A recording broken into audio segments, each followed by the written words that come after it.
A beautiful afternoon, evening, morning. I'm kind of tired. Yeah. Heads up. Yeah, we don't have a good excuse to be tired because we're super well rested. I think we're just getting old already. I think we're just getting old. Yeah. So, anyways, today it's just me, Sean, and Alex. We're gonna Me, Sean, and Alex. me as in like, hey, it's Sean, and then like also Alex. But since there's only two people, we don't have to do the whole Both of your intro personalities and also me. thing. Yep, that is true. Okay. Our topic for today should interest all you Costa nerds. It is actually a poll-based criticism, discussion, analysis about Cedar Point and Kings Island, the Battle of Ohio. The real question is, do we agree with what the general public is saying on our social media polls? This kind of thing gets talked about a lot because, I think since day one, people have compared Cedar Point and Ohio and contrasted them, and now that they're under the same umbrella, I think it's been a good 12 years of wondering the differences. And I guess I don't know if that many people really ask themselves which is better, because I think it goes without saying that Cedar Point's the more popular one. But I think when we've been this is our second trip this month where we did both parks back to back, started with Cedar Point, finished with Kings Island. And so we've just been thinking about it a lot, about the two parks together in conjunction. And there's honestly just so much more to these parks and the experience that we look at than just coasters versus coasters. Because first thing, most of our favorite parks don't have that many coasters. Yeah, we know that Cedar Point has the most coasters, and Cedar Point's top 4 is almost unrivaled. Yeah. Anywhere. There's a couple of parks that fight with it, but yeah.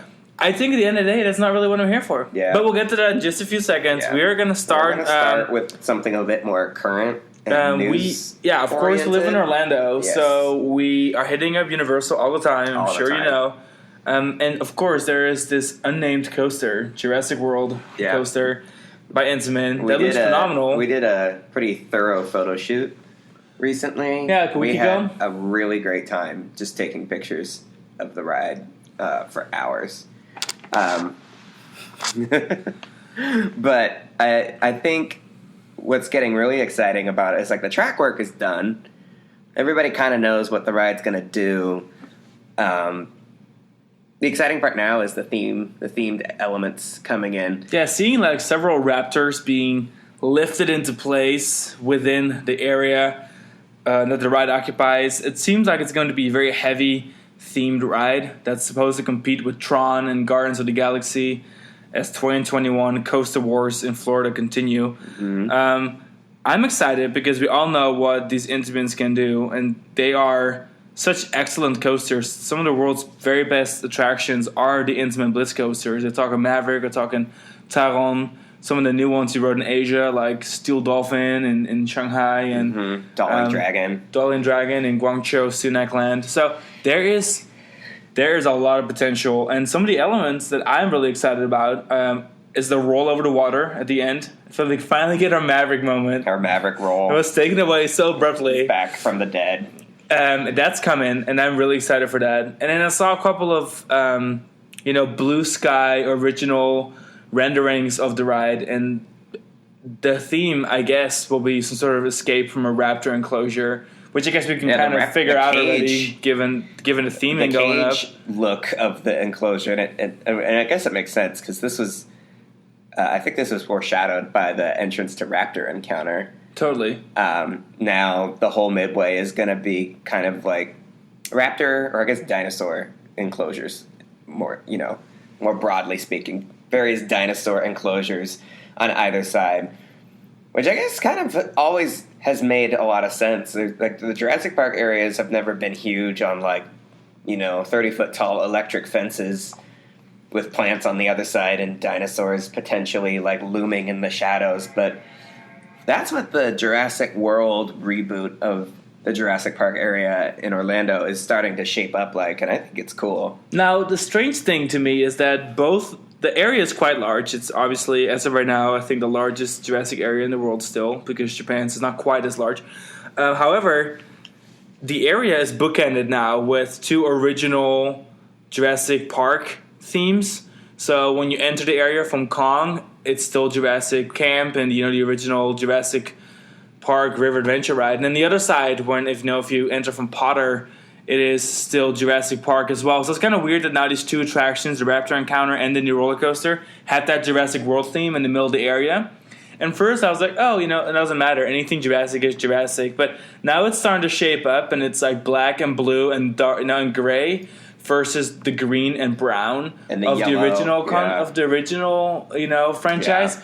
I'm starting to wonder if mixing them is all that good of an idea. But who knows? We may just get our own Jurassic World here. It might feel more cohesive, I guess, after the fact. But, I mean, the whole area is kind of a mess anyway. Like, the sightlines into Wizarding World are, something that's worked against Jurassic Park for a while now. Just, like, having Hogwarts within plain view of, like, that last third or so. There's nothing as great as walking under the Jurassic World arch and staring right up at the castle as you walk. So I almost feel like the area, everything from like the Discovery Center to Wizarding World could probably use some redevelopment. Everything from River Adventure to Kong, I think, is perfect and beautiful and will probably stay the same, but who knows? I think there's they probably have a lot of interesting potential concepts for that area of the park. Really, for both of the parks. Now that Epic Universe has kind of been put to bed for now, I think we were going to see not a lot of changes in like the major components of the two parks and Universal Orlando Resort. But now that they're going to pour their third gate money back into the two parks for now, I think maybe there will be some more dramatic changes coming to the existing parks. And then there's always, so Universal Studios Beijing is getting its own Jurassic World area with two unique rides, unique to the resort, including a Mack inverted family coaster, which like Arthur in Europa Park, and then a Spider-Man swing of the area thing. Exactly, and then it'll be a 3D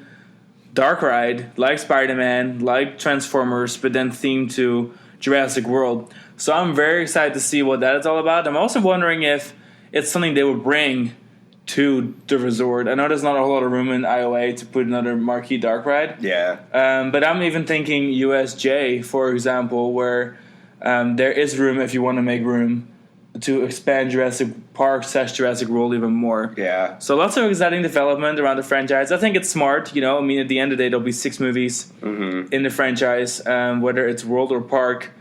And I think it's one of the stronger franchises they've got. Everyone knows Jurassic Park. Certainly has legs. And dinosaurs are cool. The first movie came out in 1993. It's almost 30 years old, and I feel like Jurassic Park is just as relevant as it's ever been. Totally. When I think about Universal Studios, I think about Jurassic Park. Jurassic, Harry Potter, and Studio Tour in Hollywood. But those are definitely important franchises. Considering that, Jurassic is an actual Universal franchise and not it's not even purchased intellectual property. I mean, I don't blame them. I'm surprised somewhere in China there isn't going to be a Universal park that's 100% Jurassic Park, like a fully fleshed out. One thing we know about China is China loves dinosaurs. They just love it. One of the most visited theme parks in China is a complete dinosaur theme-based theme park. China Dinosaur Park. Dinaconda. So I'm sure the Universal's actively aware that they can also add a flume ride at one point, and they'll also add something else. I think one of the areas that'll get the most rapid expansions in the Beijing resort will be Jurassic. I love the fact that they're building Harry Potter, but Harry Potter is not really the star of that resort. It's all about Jurassic Park and I think the Transformers area. I think because both of those areas are going to have two major e-ticket rides. Harry Potter's only going to have one. It's totally fair. However, I do think that Harry Potter has legs because, as Shanghai Disney has kind of proven, no one knew what Tron was, and Pirates of the Caribbean is not a franchise that the Chinese people are even remotely familiar with. However, the two biggest attractions there are franchises no one knows about. So people don't necessarily need to know what it's about as long as it's cool. And Forbidden Journey is a cool ride. It'll kind of rival with what Shanghai Disney has to offer. And at the end of the day, they just want cool rides. because this is going to be an introduction to the source material for these people anyways. Like these rides aren't going to be the emotional connection. They're just going to be cool. They're just going to be cool. And I think that's why Transformers will work that way too. And I think that's why River Adventure is not that necessary. I think having a dark ride that's cool and interactive and screens and water and fire. Oh yeah, it's solely the reason they're not getting River Adventure. No water ride for Universal Beijing as of yet. Maybe climate related, like. Well, in my opinion, they could have just put a Jurassic World ride inside. Maybe they will. But again, it seems like an expansion thing. Yeah. And it's strange because the world's longest rapids ride is in the same city. Right nearby. Happy Valley, Beijing has the world's longest rapids ride. But again, it's also cold there though. Yeah. It snows there. It kind of reminds me of like Disneyland Paris, where like there's no water ride at Disneyland Paris, and yet the nearby regional park has an enormous collection of water rides. But Disneyland Paris is open every day, and it snows there, and it gets really effing cold. And Beijing is going to go through the same thing. Happy Valley is closed half the year, but Universal Beijing is going to be operating every day. Yeah. So it makes sense. I'm really excited to see Universal kind of bring some new stuff to the table. Mm-hmm. It's been a lot of copying, kind of how Disney's been doing it lately. A lot of copying of successful IPs and products. So I'm excited to see a new Jurassic World rides that are completely unique to the resort. That's going to be cool. Mm-hmm. And with that, we're going to jump to our next park. We also went to Waldameer on this trip. So we just came back from Cedar Point, Kings Island, and Waldameer. Waldameer is awesome. Waldameer is so cute. Talk about like a true American regional individual park that has a bunch of character. It's just so cute. It's like crammed with rides. There's so much to do there. No, it's not very big.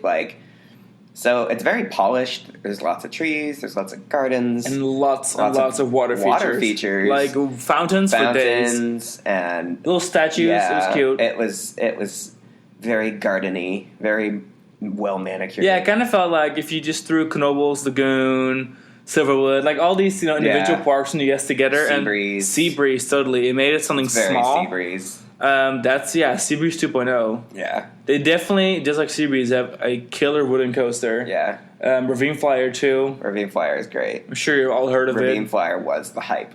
Blew me away. Yeah, I had heard about expectations and were they were shattered, lofty, and they were more than exceeded. And then they had some other great non-coaster rides too. Wacky Shack. Some people count it as a credit, but everyone counts it as a dark ride. And it's a great one. Yeah, that was really fun. And their log flume is awesome. Great landscaping, lots of water features. Ravine Flyer 3, the little Mylar kiddie coaster. More water features. Totally flooded, surrounded by water on all sides with water features. The Comet, super cute. Vintage, 1951 wooden coaster. The oak trees in the infield for that thing are probably 100 years old. Got a cute sky ride. But yeah, I mean, I'm sure everyone wants to hear about Ravine Flyer, and Ravine Flyer Ravine Flyer 2. Yeah, Ravine Flyer. Really does stand out. I can't believe the amount of air that thing has to offer. It's so beautifully maintained. And the way it's designed maintains speed so well. The view of Lake Erie was even better than in pictures. Just gorgeous. But then the way that the second major drop is also facing the water, so they really kind of build around the views. Yeah. It created such a unique product. They had a tall order, I think, with this ride of it has to have all the things that a good wooden coaster normally has, like airtime and good laterals, good speed, maintaining, good pacing, all of that. But it's we also have to build it over a public road to bridge this island of land that we own and put coaster track on it. And we want to maximize not only the ravine and the height difference, the height drop off, but maximize the views of the lake. So they did all of these things at once. All of it. There were so many things that they wanted to accomplish with this ride.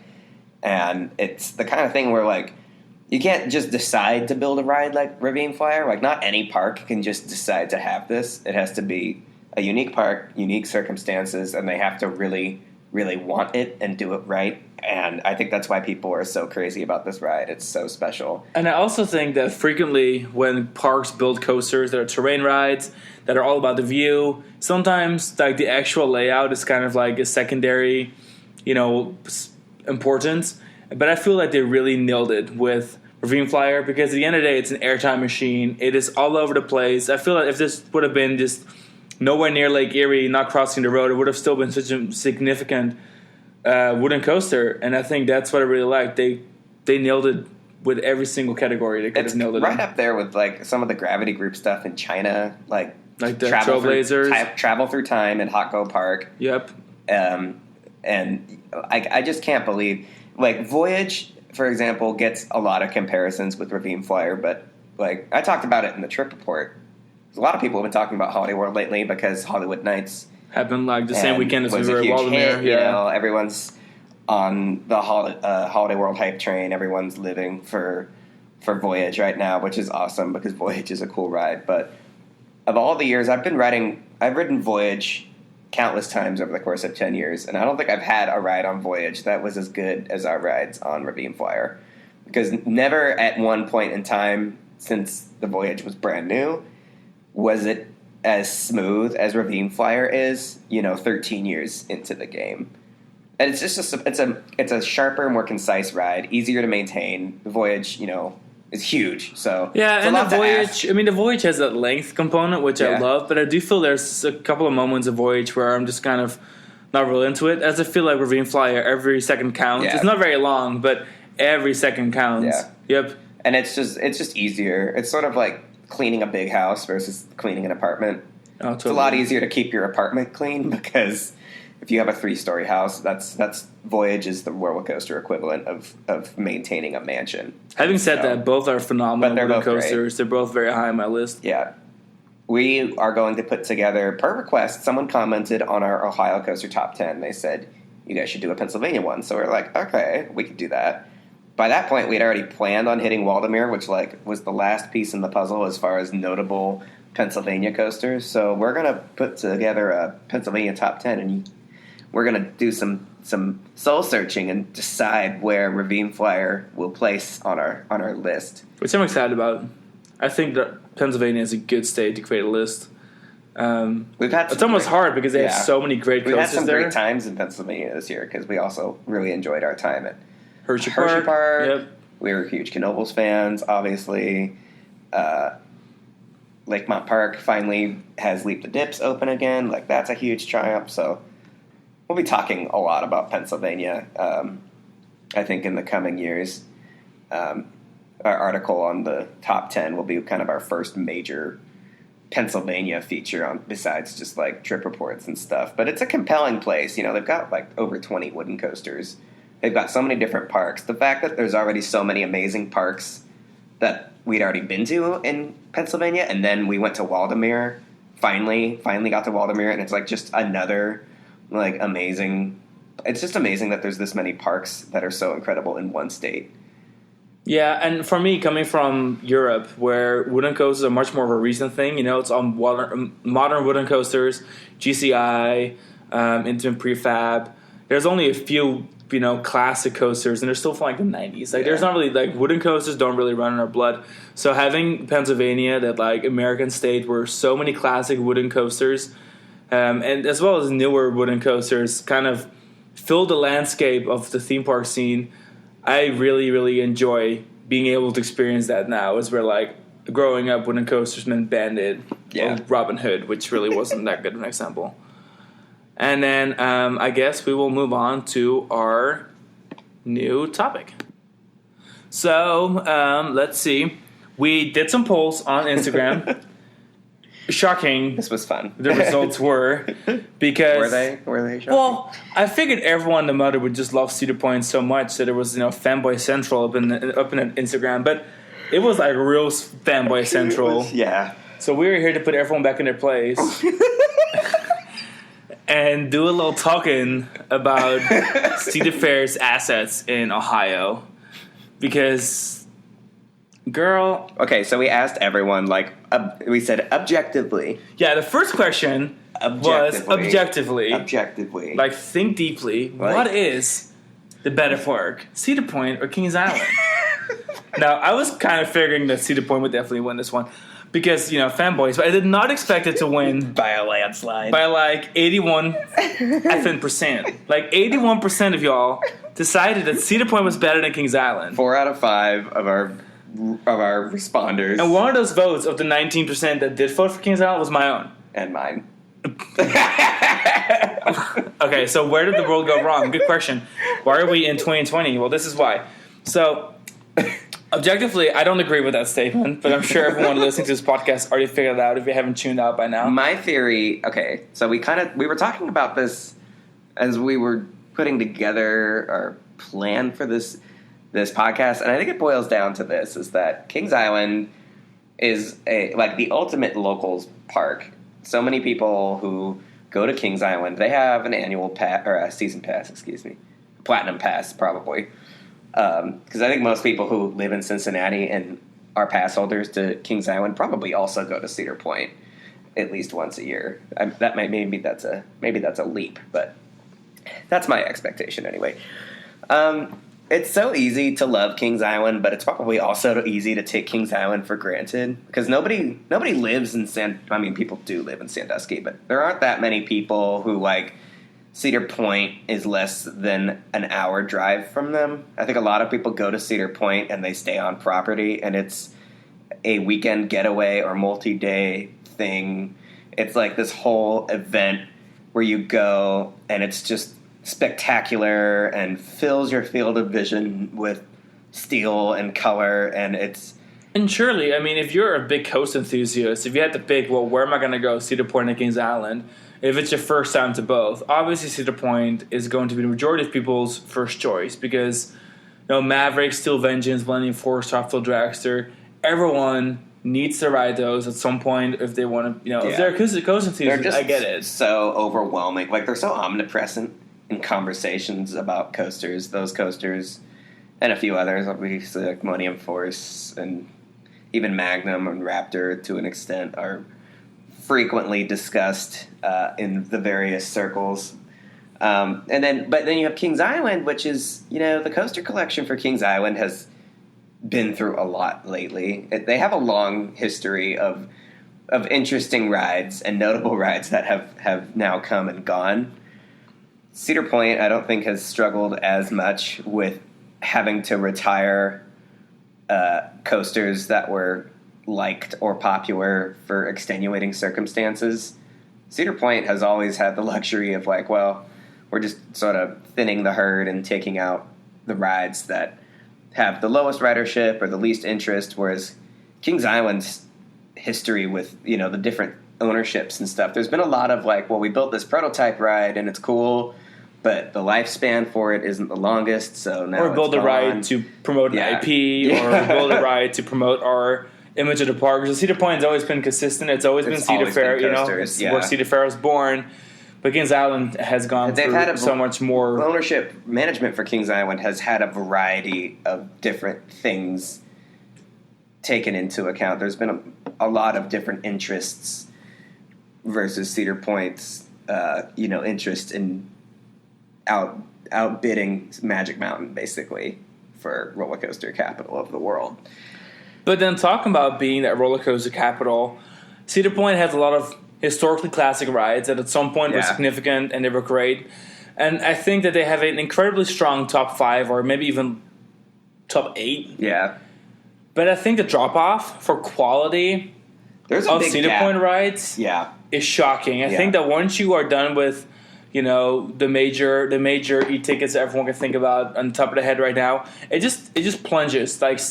There's a couple of roller coasters there, and we're Aero fanboys, don't get us wrong, but I think that Corkscrew, Iron Dragon, Cedar Creek Mine Ride, even Gemini, they're not exactly the best examples of what Aero can do. So if you're a huge Aero enthusiast, it's you go and you're oh, this is neat. They have a mine train from 1969. They have this racing coaster. They have the first coaster with 3 loops in it. They have this early era suspended coaster, and they're cool rides. But and then the last remaining Woody there it's a weak. Sorry guys, but Blue Streak is not that great, especially not compared to other Woodies. If you need a wood coaster fix, really, Cedar Point is not it. And they don't have to be, because from driving from Cedar Point, there are so many great wooden coasters nearby, including Kings Island's wooden coaster collection. But I just feel that people focus so much on what Cedar Point has in the top 5 that they just completely neglect the fact that the middle collection is really weak at Cedar Point. Our second visit to Cedar Point this year, there were coasters that were just closed for the whole day because of staffing issues, and it was not a surprise. It was both sides of Gemini, Corkscrew, and Rougarou which we love Rougarou because we kind of feel like that coaster fills the park's like Classic looper niche because they never built like an Aero Mega Looper. They built Magnum. They have their first generation looper, and then they didn't really build a lot of looping coasters relative to, Six Flags parks, for example, or a park like Carowinds, where like every coaster there almost had loops at one point. So like we like Rougarou, but we also know that ridership for it is pretty low. I mean, it was never actually on Fastlane Plus, if I'm not mistaken. I think from day one, it went straight. to regular. It's like going straight to video. That's like going straight to normal Fastlane. But yeah, so I think Cedar Point knows exactly where the weak chinks in their armor are. And then even rides that were open, like we rode Cedar Creek Mime Ride just because it was there, and it's cute. It doesn't do a But whole it's not lot. Adventure Express it's cute not, yeah, by any means. It's not Six Flags Over Texas Mine Train cute. It's not Thunderhead or Thunderation, excuse me. And it's not even as good as like Big Bad John. I mean, I think for like the Aero Mine Trains in the US, it runs really low on my list. Yeah. It may even be the very lowest. I enjoy the ride. I enjoy it for what it is. It's easy to appreciate, I guess, but it's also there's just a lot of mine trains that are better. And now I do want to say that switching over to Kings Island is that okay, their top 3, which I think generally would be considered by most people like something along the lines of Orion, Beast, Banshee, or Diamondback. That's somewhere in there. Maybe Mystic Timber, depending on what you prefer. People love those B&Ms. However, maybe they're not as strong as the top Intamins, whatever leads to Cedar Point scoreboard. Yeah. But the middle of the pack is so strong. Yeah. It's so strong. Like I come to Kings Island because I want to ride Bat. I want to ride Adventure Express. I want to ride Beast. Backlot Stunt Coaster. I want to ride Backlot Stunt Coaster because it's incredibly underrated. And Vertigo. I mean, there used to be Vortex and Firehawk, Flight of Fear. All these rides, we don't talk about them on a global scale. Yeah. But I come to Kings Island because I can hop in line for those, not wait very long, and have a great time. And I just feel like that middle of the pack is what makes the park's lineup so strong. Kings Island's B team is actually their A team. Exactly. I just don't think there is really any coaster at Kings Island that doesn't register on my list when I'm there. I'm like, I don't really care. I don't care as much for a racer because it's a little rough. And Diamondback is probably our least favorite hyper because of how it runs. But even Banshee's not as like the worst in the world. Like, and Orion is pretty dope. Like, I still wish we had Vortex. If I could, I would still exchange Vortex for Orion. But I don't feel like Vortex is missing that much. Orion is pretty cool. Coasters. Orion is better than Millennium Force, I think. I think it's a better overall ride. And I do also think that the coasters that are at Kings Island have this unique edge to them. I mean, some of them are clones, don't get me wrong. But the fact that the majority of the rides are located on the edge of the park in the forest, really, I feel like sometimes Cedar Point is so much of a concrete and steel jungle where I walk in that midway in the beginning and there's Gatekeeper and Raptor and Wicked Twister and there's just no character. I feel like it's just steel. Rides like Cedar Creek Mime Ride and Iron Dragon suffer from being on flat pieces of land. Everyone knows that. It's not a secret. And then you have Kings Island, just 3 or 4 hours away, that have perfection. Mine Train and Aero Suspended Coaster, perfection, that is due in no small part to the park's dramatic topography. And then you have Beast, of course, which is still, I think, the OG terrain coaster. I don't think there's many rides that can claim to be quite as influential in terms of using your terrain, using your land, your forestry as that ride. And Cedar Point just doesn't have rides like that. The fact that their Mine Train and their Suspended Coaster are just so blasé compared to other examples. And then and like Gemini is fun. I mean, I can't be bothered with it if it's not racing. And even when it's racing, Sean actually, we came into the station and she's like, it's too smooth. It's very... Yeah, maybe that's just a me thing. I get that a lot of people like it smooth. I love it, but it's just... I had ridden Excalibur at Valley Fair prior to it, and I'm used to these Aero Mine Trains having a little more character, I guess.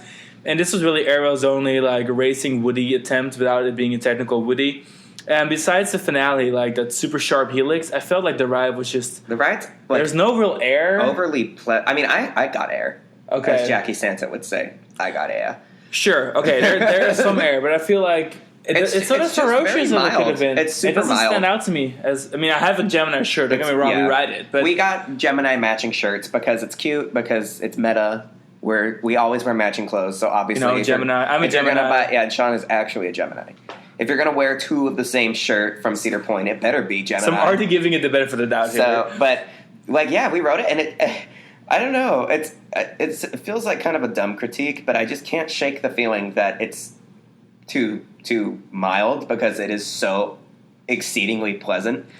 And then we drop down a tier even further, and we look at the kiddie collection of coasters at Cedar Point. Then really nothing to write home about. It's but then Kings Island has three pretty solid kiddie coasters. A family invert, a wooden coaster for kids, and I guess it's a miler. But Cedar Point won't even let you ride their smallest one. Yeah, I mean I don't even have that. And the only great thing about Woodstock Express is that's the park's Vekoma. So overall, I think that yes, Cedar Point definitely has the stronger top set. They have an amazing RMC, noteworthy coasters. They have a solid Giga coaster. They have Maverick, which is everything. I just love Maverick. We really enjoyed our rides we rode Steel Vengeance. We didn't ride it last time earlier this month, but we did ride it, or I guess at the end of July was when we went. We didn't ride it at the end of July because it was down. Yeah, it was closed. It was down most of the day. I heard through the grapevine that it valleyed. Just cannot confirm or can deny, but they did get it open towards the end of the day, and they got a few people on it for like 20 minutes. But then we came back, we rode it. We like it better now that they're running half-empty trains. It goes slower.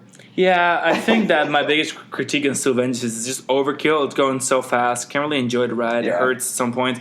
It's But like it's running a little bit slower, I really was able to take it in more. I was able to appreciate the elements more. I didn't have as much pain except for the last couple of hills. Yeah. So I liked our ride a lot better. It ran better for us than it used to. It needs I think for coasters, we are big Magnum people. Magnum ran perfectly as always. Magnum is the truly great aerodynamics experience at Cedar Point. And then you have, on one end of the spectrum, you have a ride like Gemini that we think is a little bit of a snooze, and then you have Steel Vengeance, which is too violent for us to enjoy. But not this time.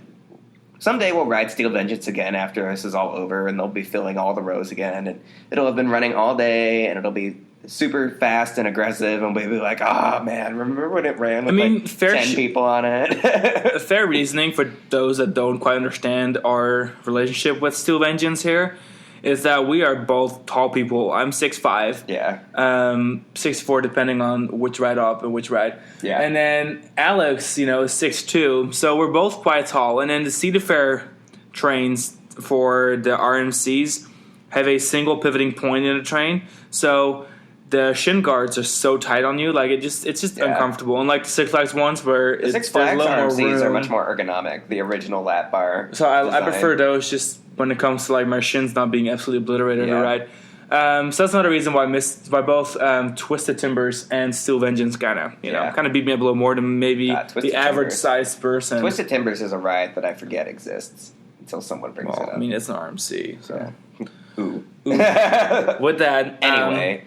And then there's the matter of, okay, so I think it's no surprise, it's no secret that Cedar Point's Intamins and Steel Vengeance are the bread and butter of the operation. That's what makes Cedar Point versus Kings Island in its collection. Both parks now have pretty strong, objectively, collections of B&Ms, except that we don't really like most of them that much. Well, maybe not most, but... I mean, here's the thing we always look at, and I'm not trying to sound snobbish. We kind of described it a little bit in our top 10 Ohio coasters. Yeah. Is that when we look at theme parks, we kind of look at them at a global scale. Is this something that is very unique to just this park, or is something I can experience in some capacity elsewhere? And yeah, Raptor is a good invert, but do I like it better than Nemesis, Black Mamba, Montu, Alpengeist? Osiris. No, Osiris. It starts kind of fading away the moment I start thinking about those coasters, and that's how we look at these parks. I mean, some of these rides. I mean, you don't have to leave the country to ride a better hypercoaster from B&M than Diamondback, and you don't have to leave the country to ride a better dive machine than Valraven.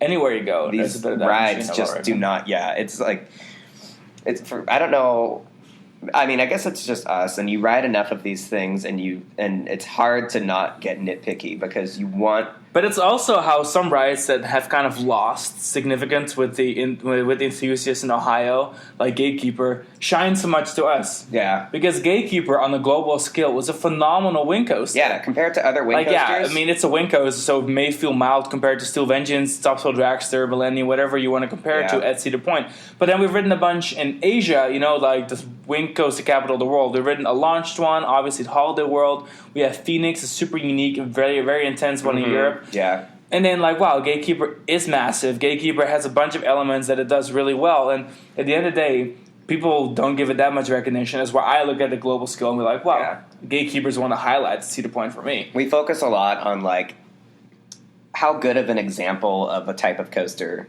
something is. Maybe not. Whereas most people, I think, just look at the ride in relationship to other rides in the park. Especially Cedar Point, because generally speaking, it's already considered a mecca. So, why compare it to, a coaster overseas in Asia? Because you don't have to. It's just, it's just kind of how we do it anyway. Like Diamondback, for example, everyone loves Diamondback.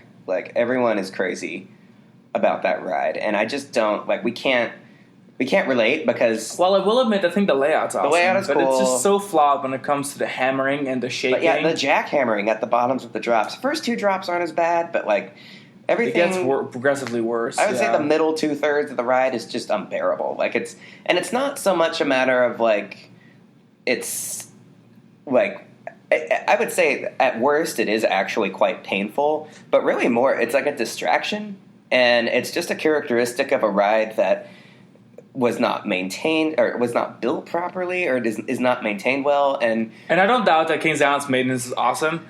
It's just that, and it hasn't been done much since, and that's the scoops. Yeah. The dive coasters with the scoops have just such different trains. But then you look at a train that's the length of Diamondback, this giant 18-row train that is it's just a long train with the scoops, and then the whole train is affected by the fact that it hits the water with those scoops in the back, and I'm not sure what it does to the mechanism, but there's a reason it hasn't been done again on those kind of trains. Yeah. The one that is in Happy Valley in Beijing is a much smaller ride with different kinds of trains. Different kinds of trains, and they have the scoops. But there's a reason why Shambhala wanted that effect, but it built an automated simulated splash instead of a real splash by the scoops. So I don't blame Kings Island for it. I think the dream was there, and it looks amazing. And when you compare standing off ride, it's great. I don't think any of the Cedar Fair B&M hypers are really that noteworthy. But Diamondback is the only one where you feel that rattle, and you're like, this shouldn't be here. It's not how it's supposed to run, I get that a lot of people, if you're local to Kings Island and Diamondback is the only hypercoaster that you ride routinely, it's an easy thing to overlook. You can get past it. If you're not riding hypercoasters in many other places, or you don't ride them very often, and you ride Diamondback and you're like, well, this is cool because this is a hypercoaster, and this is the hypercoaster experience that I get to have. The rattle at the bottom of the drop doesn't necessarily register as a problem or even a distraction. But for us, I'm distracted. I'm like, whoa. We come to the bottom of the third drop, and I'm like... I feel the majority of riding Diamondback is just you and I staring at each other every time we ride it.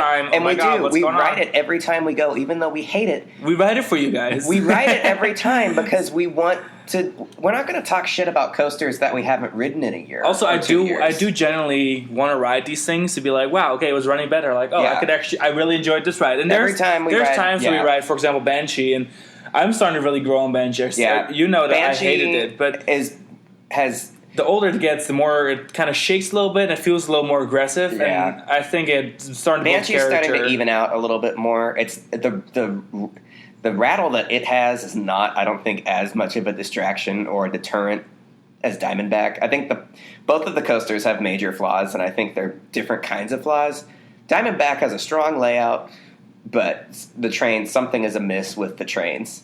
Banshee has oddball trains, wonky trains too, and your mileage may vary. I miss the rigidity of the standard B&M invert harnesses, but there's no denying that the view on Banshee is a lot better. If you're sitting in a wing seat anywhere in the train, you get a much better view than we were discussing it just 2 days ago. Invert. So that's cool. We were both sitting on a wing because we wanted to ride the wings, and then I realized like I can stare. I'm in row 6 out of 8. I can stare straight ahead with my tall head, and I can look right over all the way up to the front row. I'm like, wow, this is crazy. Banshee is it's like an inverted wing suspended wing coaster, and it's funny because when you look at the actual layout of the ride.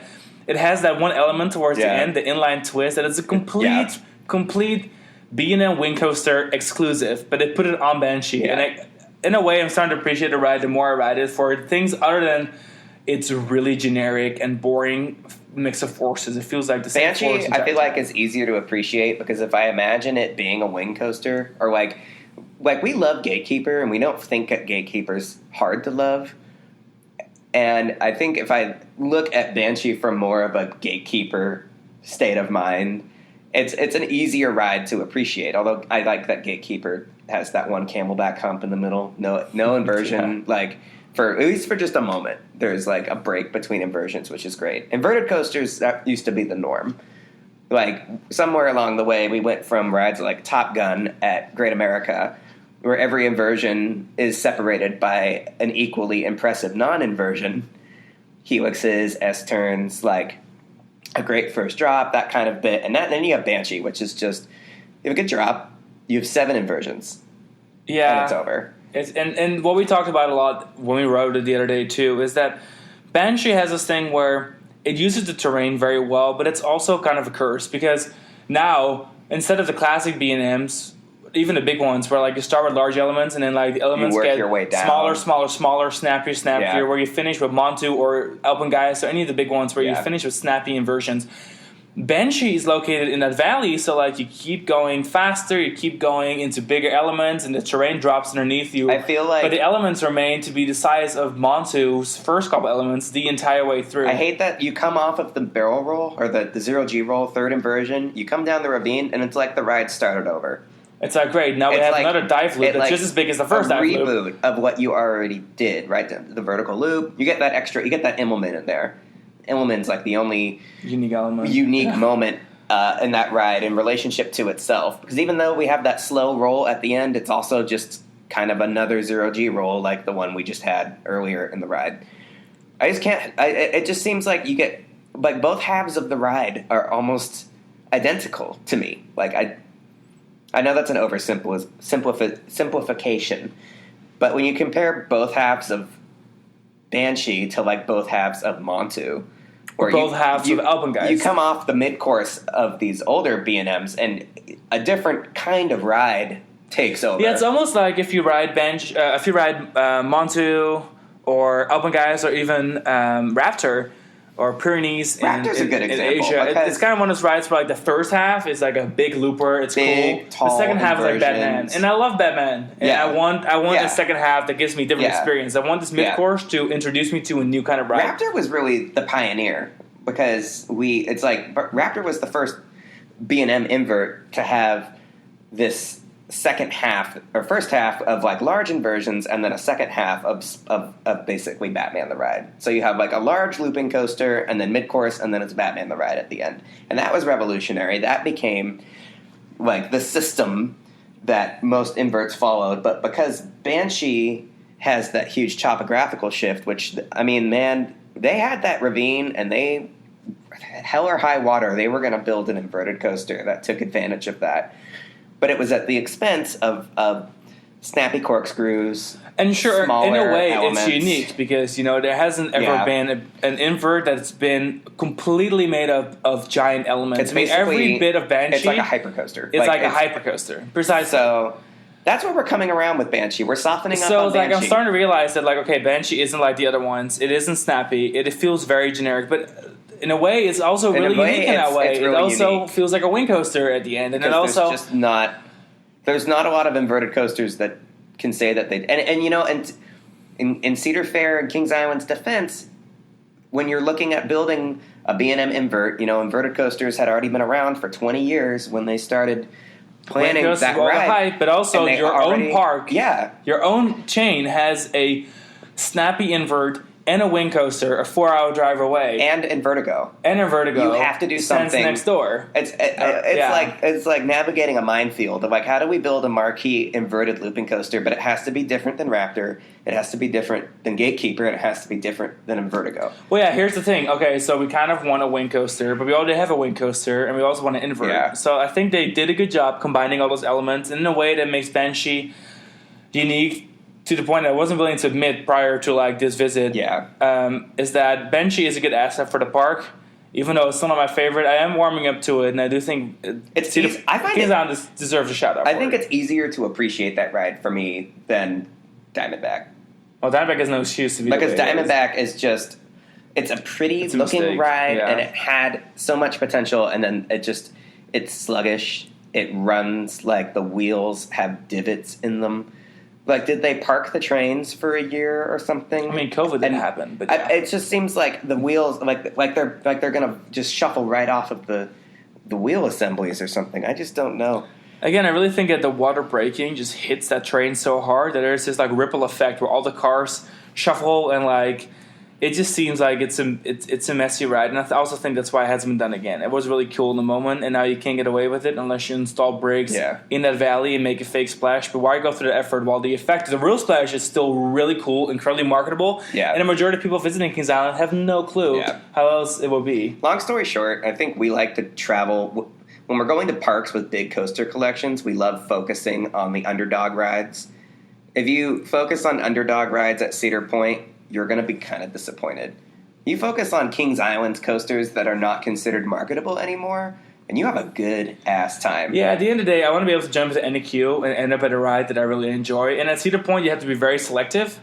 As for Kings Island, I can jump in almost any queue and end up in a ride I kind of enjoy. And that's the morale of Kings this Island's variety. Major marketing rides are only partially our gig, whereas Cedar Point's marquee rides, it's like that. That's what we go there for. That's what you go there for. And then they have their B team and C team of coasters that, like, you're not really half of Cedar Point's rides aren't all that satisfying. Whereas a majority of Kings Island's are. And surely Cedar Point has an older lineup where back in the day Blue Streak was amazing, and back in the day Corkscrew was a record-breaking trendsetter, and Iron Dragon was a really cool experience. But they built over that, and those rides are still standing there, and they're just not meeting what I'm looking for anymore. As whereas Kings Island does have a newer lineup, but it also just has a much better consistency and quality. Like, it's kind of becomes the same about quality over quantity, and I think that Kings Island just has the quality and not Kings Island. It doesn't.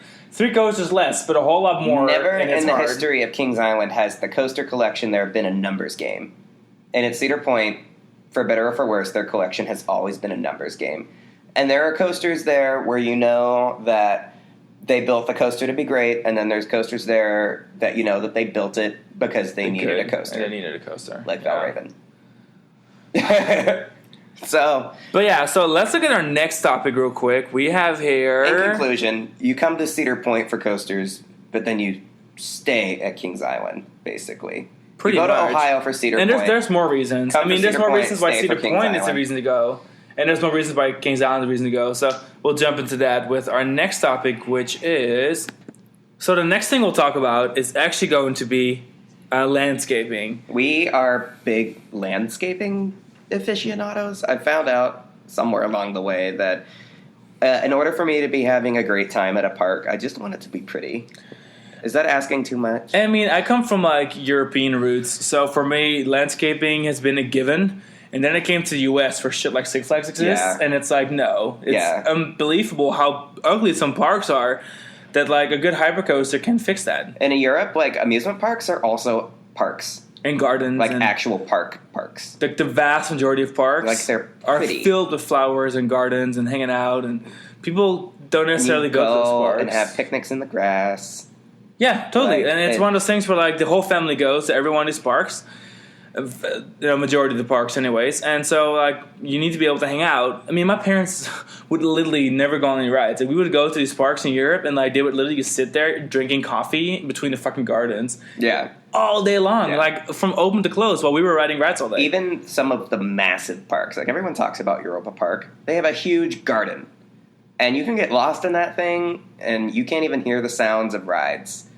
And then there's, parks like Fantasia Land, which have not necessarily gardens, but they have amazing They may not have a lot of room. scenery and landscaping But, where yeah. you just transport it somewhere Head to else. toe. And that's something that really lacks in the Gorgeous. U.S. So then we come to the point well, Kings Island and Cedar Point are considered some of the best regional parks in the country, which I agree with that statement. Yeah. But landscaping-wise, we asked everyone, what do you think is better, Cedar Point landscaping or Kings Island landscaping?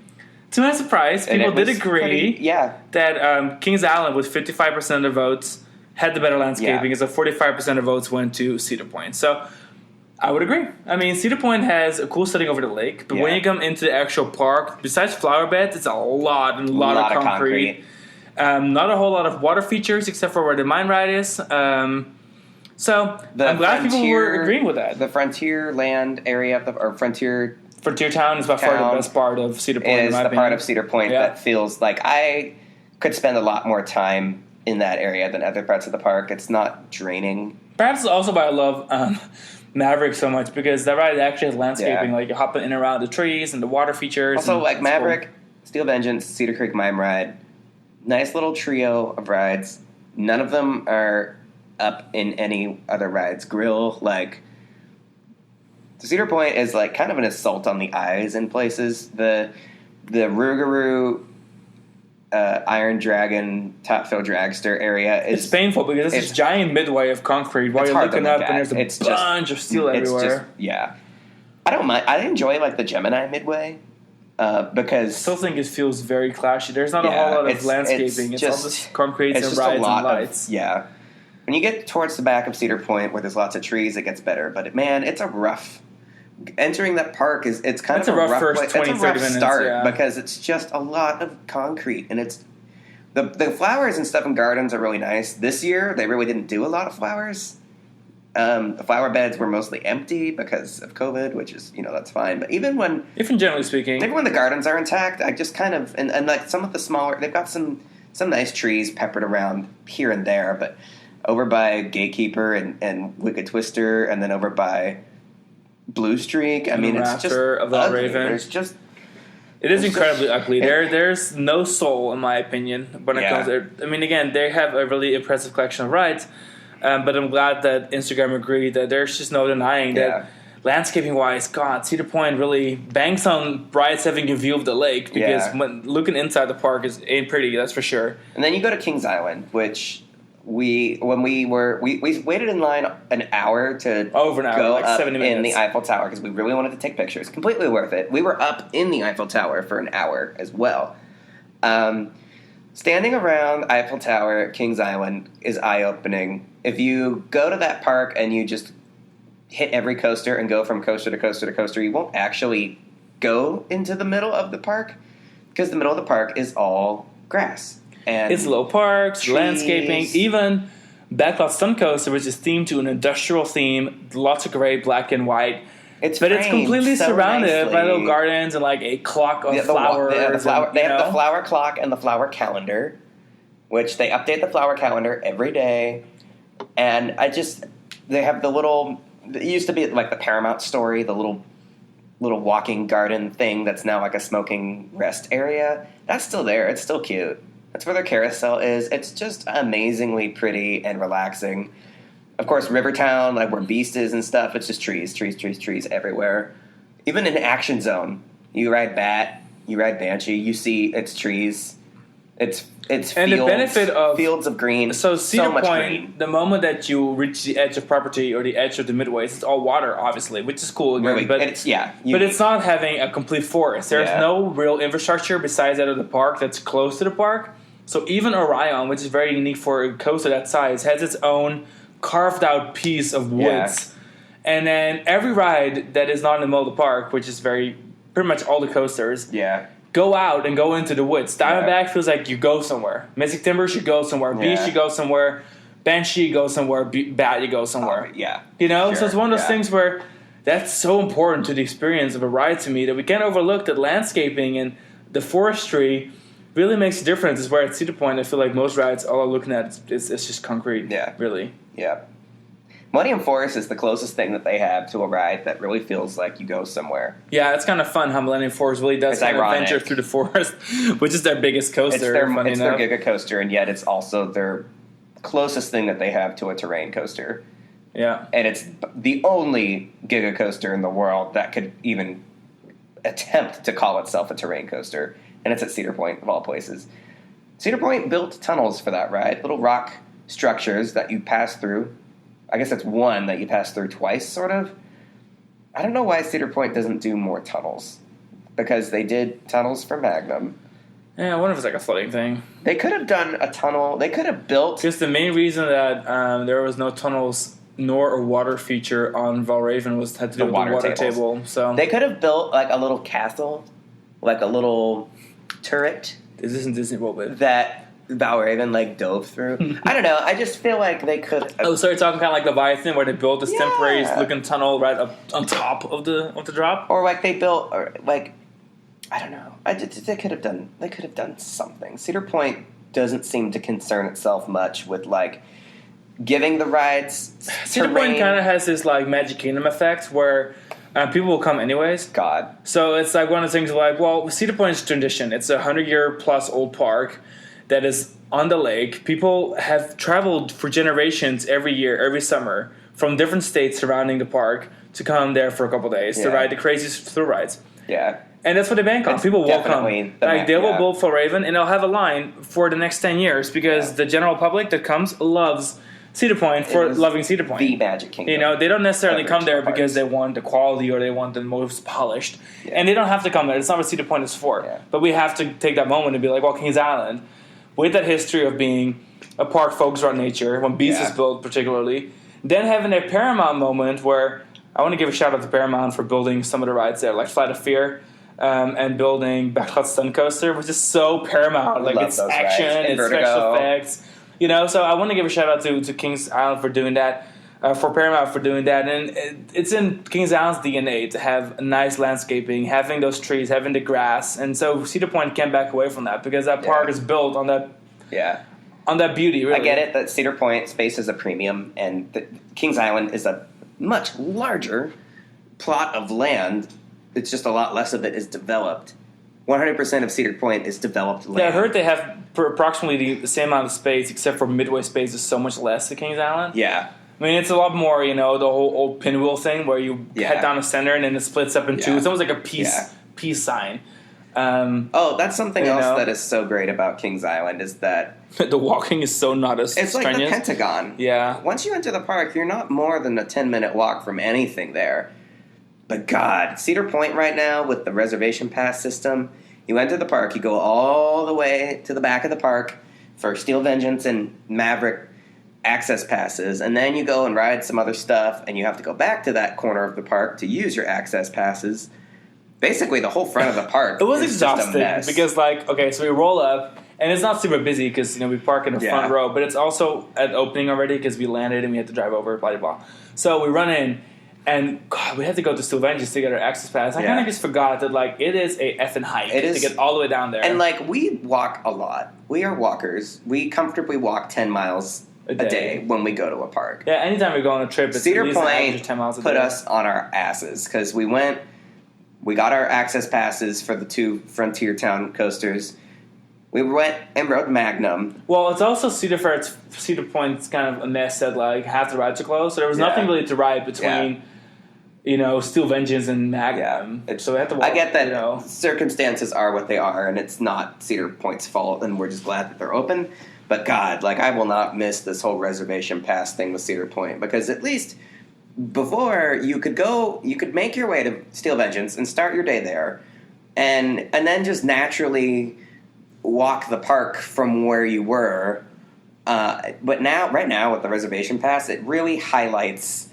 What Cedar Point has had to do right now really highlights what a pain in the ass the park's layout is. Well, the main reason is that the 4 closest rides that are of significance are also the 4 e-tickets that require a pass. So, you could walk from Steel Vengeance to Maverick. Oh, wait, you can't because you have to literally get an access pass. Yeah. You wanted to talk to the Dragster? Also access pass. Okay, the other way around, going to Millennium, access pass. So, like, it's one of those things where... Yeah, if you're in the back of the park, you really can't ride anything besides Mine Ride if you don't have an access pass, and you have to go back to the front.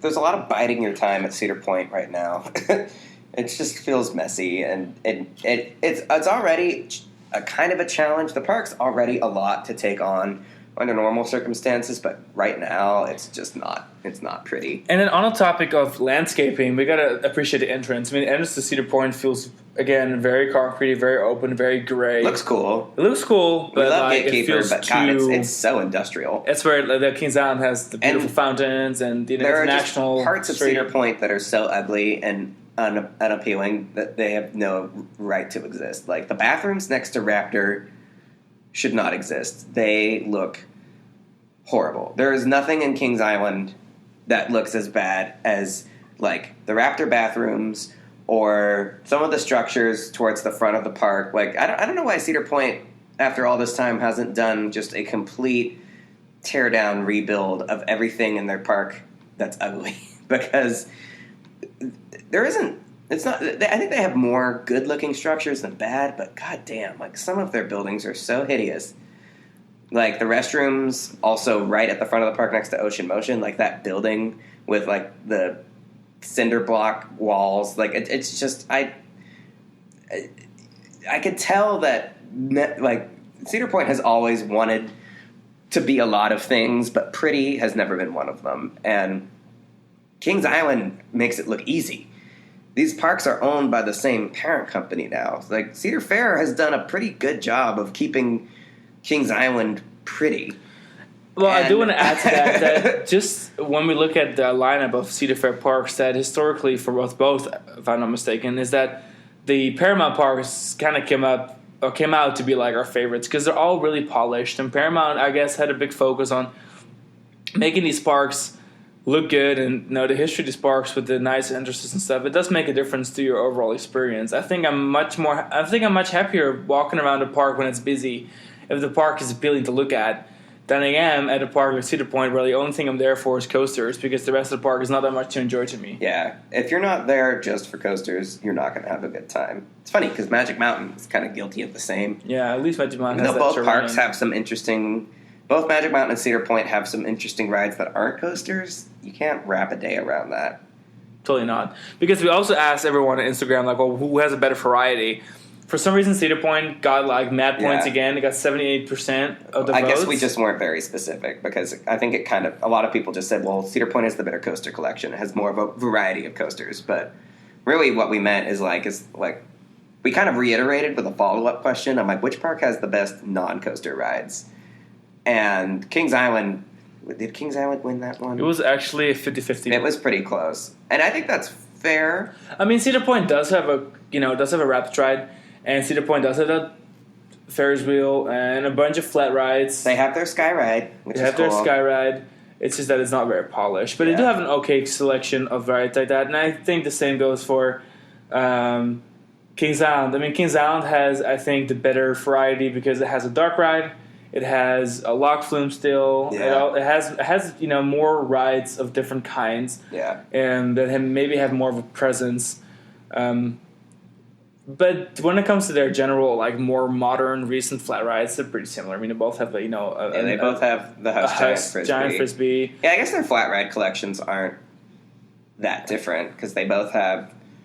Well, I guess Cedar Point has an early aircraft monster. Kings Island has a spider, right? Or is that no? It is a monster. They're both monsters. Yeah. They both have scramblers. They both have giant frisbees. They both have. Oh, I was just thinking of one, and then I forgot. What's another flat ride that both parks have? Why am I... Oh, Troika. That's what it is. They both have Troikas. They both have Dodgems. Yeah, they both have bumper cars.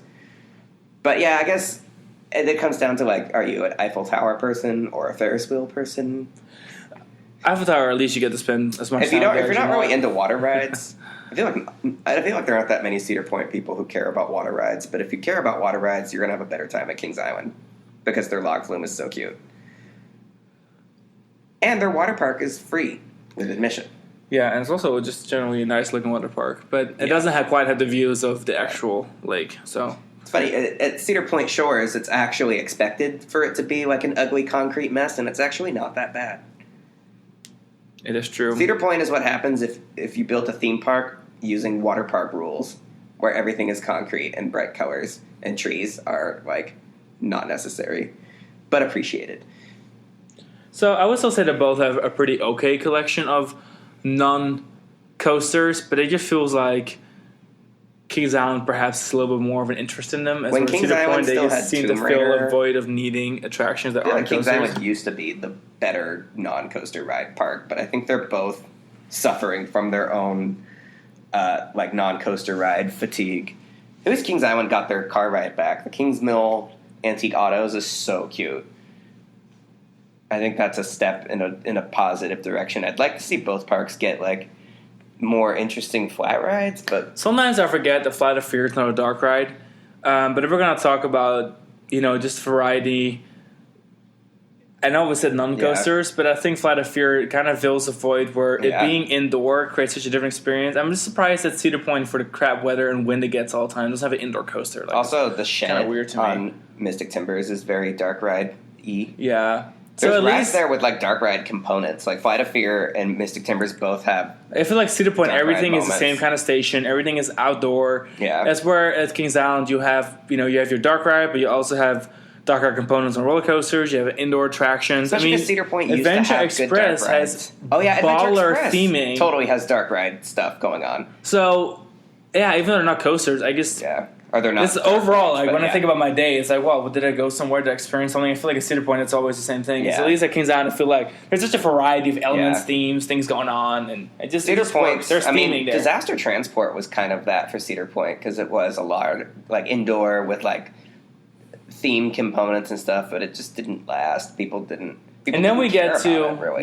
kind of I guess the theming aspect is that Cedar Point has Frontier Town, which I think is their most cohesive product when it comes to the Yeah. themed areas. But on that, like there is no theme besides concrete. Yeah, there's not really midways. a theme. As where at least Adventure Express has a theme, Yeah. and Bat and Banshee kind of play this game together, Yeah. and then of course Backlash Stunt Coaster is very well themed. There's fire effects. Yeah.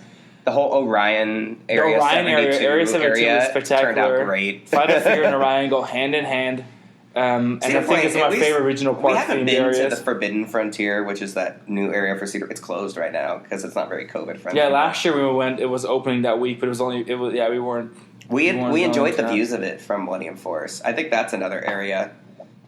Step in the right direction for Cedar Point of like, I think Cedar Fair is coming around to the fact that like Cedar Point has a deficit of character, and they want Sprinkle to some drive. Knott's Berry Farm. They want to drive. Yeah, they want to Cedar take Point. some Knott's Berry Farm bits and sprinkle them around Cedar Point to make the park a more charming place to just like be in, versus a park where you're only having a good time if you're ricocheting between coasters. And then there's food. A matter of food. Food's important. I think both have about equal amount of food. This is the one we're all in interest. agreement on because like both parks were like pretty even keel with what we asked on Instagram. It was 58% for Cedar Point on Instagram, and I think I would have to second that because of all the restaurants we've eaten at, like dine-in wise. Yeah. I definitely like Melt a lot. Melt is They great. got a cool mac and cheese place at Cedar Point, and then both parks have brew houses and Chick-fil-A's and the generic stuff. I mean, neither of them are standout parks compared to what we have here in Orlando. But as far as food, Kings Island, you can get you get a Tom and Chi Tom donut, and grilled cheese, cheese, cute, yeah. blue ice cream for me is a must every time. But at Cedar Point, I think there's a larger variety because the park's just Cedar larger. Point's a better place to go and have a meal. Yeah. If you're gonna have a whole meal, I mean, Kings Island doesn't have a table service restaurant right now, which is kind of what makes Melt special. Yeah, I love Melt. We can't go to Cedar Point and not go to Melt. So yeah, and if we were ever in Cleveland for some reason, then we needed somewhere to eat. of course, Skyline Chili is a significant. Oh yeah, that's true. Part yeah, of you can the do Cincinnati lineup. your but Cincinnati Skyline thing, and they've got that ice cream place that is Cincinnati based, like Garrett's or Graders or whatever it's called. It starts with a G. I'm not entirely sure. You guys know what we're talking about. I'm sorry, I'm butchering the name, but it's this ice cream dynasty down there. I guess in the day, when it comes to food, either park has a pretty decent lineup. I mean, it's not bad. Both parks are better than any Six Flags, and that's the T. Like, oh, definitely. Eating at Six Flags is like a chore. I hate it. I hate having to think about what I'm going to do for food at a Six Flags park. Oh, I don't do food at Six Flags. Like, I can't really handle being at a Six Flags park longer than like 6 hours because then I'm like, I really want some food and I don't want to pay $20 for an exceptionally bad Panda Express experience or $40 for a large cheese pizza from, the microwave. So I guess if you're at a park in Ohio and you're eating, you're in good shape. You really can't lose. For regional parks in general, I think the Ohio parks have a pretty good. I mean, of course, parks like California's Great America and Knott's Berry Farm, are a little bit more food-centric regions where it's a little more important to have good food lineup. Mm-hmm. So I guess that's what they're pressured by. Knott's being located just a few kilometers from Disneyland, and Knott's being Knott's. I mean, it started literally as a famous restaurant, and then the rides came second. So, yeah, food is pretty good at both. And then we had the park layout, which I guess we tapped on earlier, is that nothing is too far away from you when you're at Kings Island. Yeah. As we're at Cedar Point, it can be quite Cedar high. Point is exhausting. Cedar Point has never had to do stuff like this with like fast passes. I feel like Fastlane is so easy. The reservation system is like, or the access passes it gives me flashbacks to the old fast pass systems at Disney parks where like if you wanted a fast pass for a ride, you had to go to the ride first and then come back to the ride to ride it. And that's where we're at with Cedar Point. I never felt like Cedar Point's layout was a problem until now. Up to this point, it was just big. Now it's cumbersome. But, I mean, we'll see. I'm sure next year it won't be a thing. Overall, if you ask us what park we like better, it is Kings Island. Because Kings Island just has a lot more going on when it comes to like theming and being able to just hang out, and it's easier on the ice. Like I just really enjoy walking around. And we don't really go hard at parks unless we're like somewhere really unique. Like if we're in China, if it's our first visit, we'll go pretty hard. But if we've been to these parks before, we like to take it easy at parks. We're Disney people. Like we like to go to parks and linger, and we like going places where we can take satisfaction. I want to be able to like sit down and have a drink at a bar and then go out again and like go ride some rides. And I feel like at Cedar Point, if I'm really going to go ride some rides, I need to go hit up the big boys and wait in long lines, generally speaking. Yeah. As where at Kings Island, I'm perfectly content with like rope dropping Orion, having a beer, having lunch, and then riding Bat, Adventure Express, and Vertigo. Just enjoying, rides without really... And that's why a middle pack is so important to me. I want a middle pack where the general public isn't queuing 2 hours for it. Yeah. But I really enjoy the rides. Where at Cedar Point, that just doesn't exist. Yeah. If it ain't a big, good attraction... All of Cedar Point's best rides, it's like 2 hour waits and complicated, jumping through hoops for access passes. Whereas Kings Island, the stuff that we like the most at Kings Island, it's just easy. It's just easy to do. Yeah, so like if it's your first ever visit to either of those parks...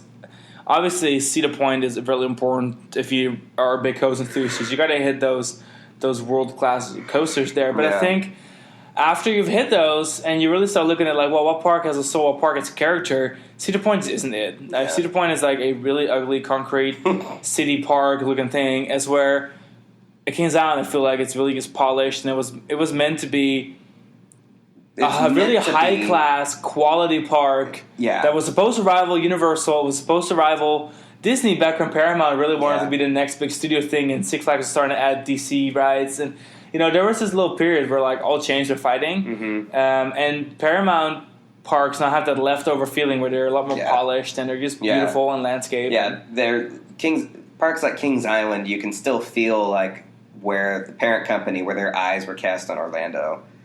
And... Cedar Point's never concerned itself with that. I don't feel like Cedar Point has never had to look at another park besides Magic Mountain, and obviously, if you're trying to one-up Magic Mountain, you don't have to do much to like be more manicured. So, yep, and that's the T. That's the T.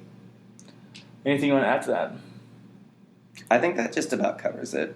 Yeah, I would love to know your feedback. I mean, go comment on social media. Let us know where your favorite park is. You're likely just part of the big CP group over here. I mean, there's again, nothing CP wrong with Cedar Point it. being your favorite. Yeah, again, it just kind of comes down to like our preference being lingering and having Disney next to us, and we just really traveling. Like plans. We are so.